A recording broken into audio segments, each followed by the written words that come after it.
So the question was, did you bike here from Souk? What time did you have to leave to be there? Well, oh, That's the microphone there. oh, I So see. you can put that on your shoulder or keep the microphone like as close as you can. Yeah, like this? Yeah. Not to touch yourself, but normally it would be right up here. Okay, like that. Yeah. Normally it would be clipped right there, close to your where your sound comes out of your voice Okay, yeah. box. All right. Can you hear me there? Well, because you have a lot of insulation between you and the mic, Okay. it would be, yeah. Like that.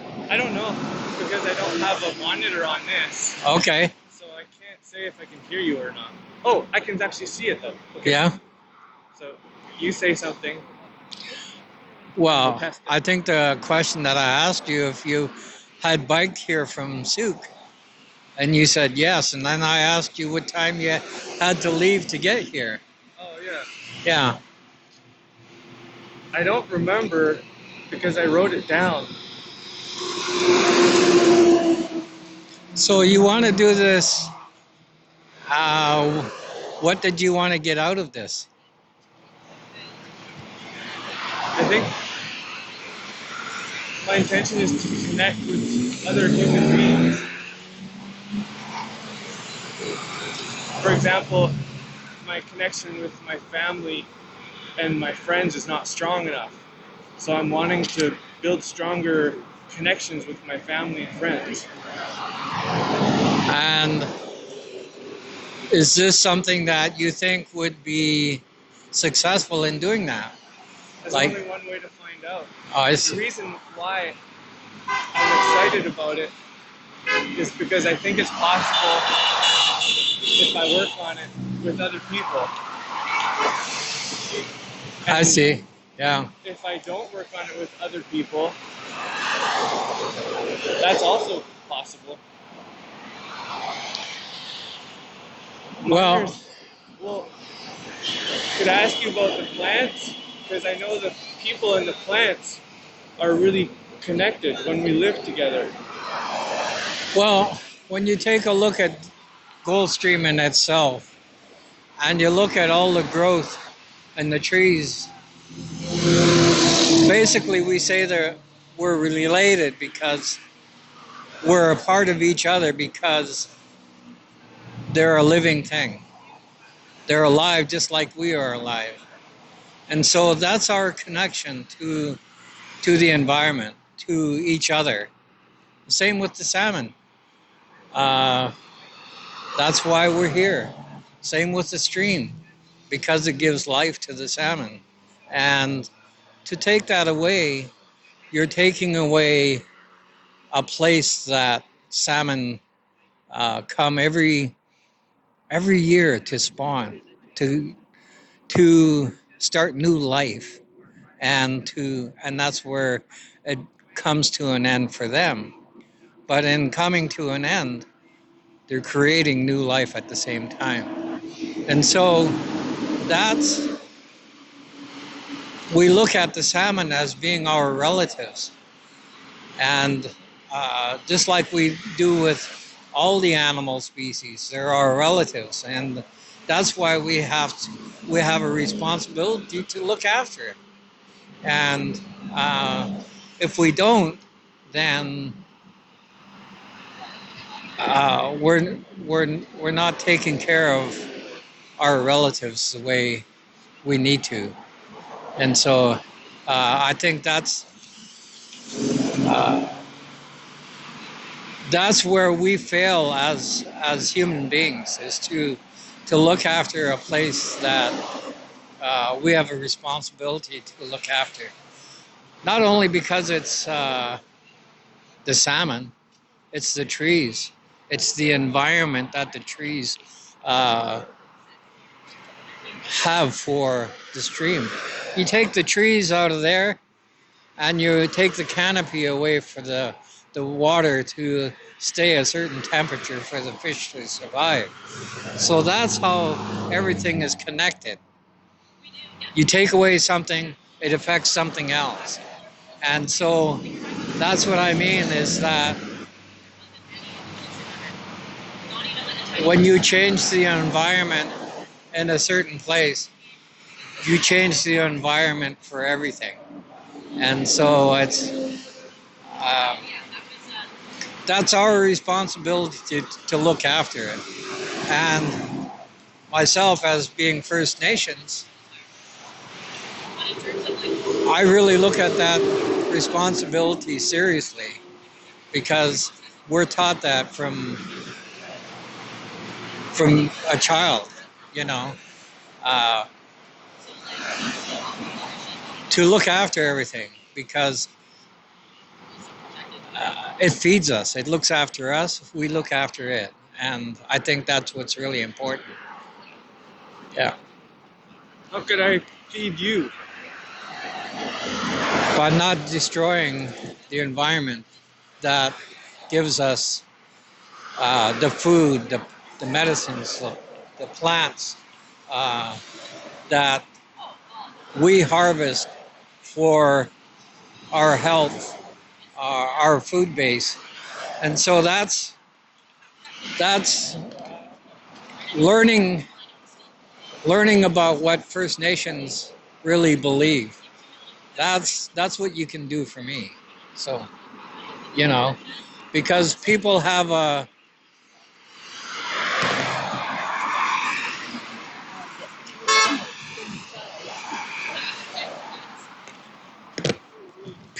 an idea of who First Nations are, and it's wrong. It's they need to find out who we are as a people before they make decisions and about who they think we are. And I think that's what's important. I think not knowing is what creates um, the division between us. So, and I think it's a responsibility for everyone.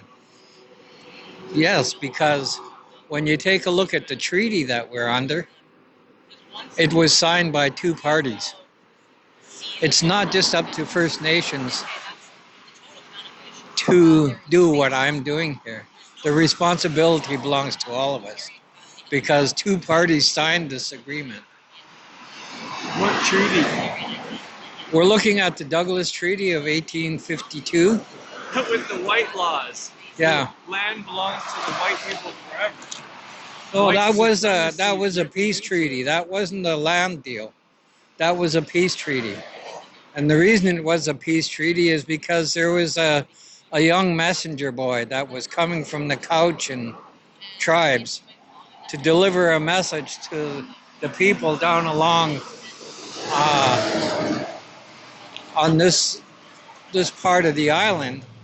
And when he came across settlers cutting trees down without permission, and he tried to stop them, they shot and killed him. And so rather than go to war with the Indians, because the settlers were outnumbered at that time, they came up with a peace treaty. And so ever since then, this violence has been escalating. yes, Because the peace treaty didn't work. We have to make a new peace treaty. it's not just, you see, this is what's happened is it's the settlers don't know by signing the agreement, by signing the treaty, they have a responsibility too to make sure that the treaty is Upheld. Right. So that responsibility, settlers think, is just up to First Nations to do. Yeah, my dad said to me, it's up to the government to make sure that that works. So that means that I need to take the new Liberal seat from Trudeau. Well, it depends on what government you actually want in there, because there's some that just don't want Indians around at all. And well, so I want you in there. well, Adam, I want Sherry in there. I want Felicia Luck. I want everyone that I know. if that would be a reality, that would be something that people would do, right? But I don't think that can happen until we all have an understanding of each other. Because, I gave a talk at a church last week, Last week. Okay. and I had a lot of really positive feedback, but I had some really negative feedback too. So it balanced. Uh,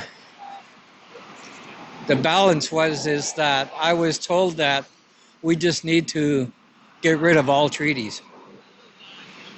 We just need to get rid of all Oh, so treaties. instead of someone asking you, someone told you. Yeah. And then they said that we need to get rid of all treaties and just go ahead and build the highway. So not everyone agreed with what I had to say. See, Right. I hadn't told Getting anybody, but consensus in an environment and time like what we're in today is Yeah. difficult because there's so many people. yeah. I Well, think the people have ancestors- different opinions, and not only that, about having different opinions, they have an opinion about who First Nations are, and opinion doesn't make it that you know about them and who they are. It's just that it's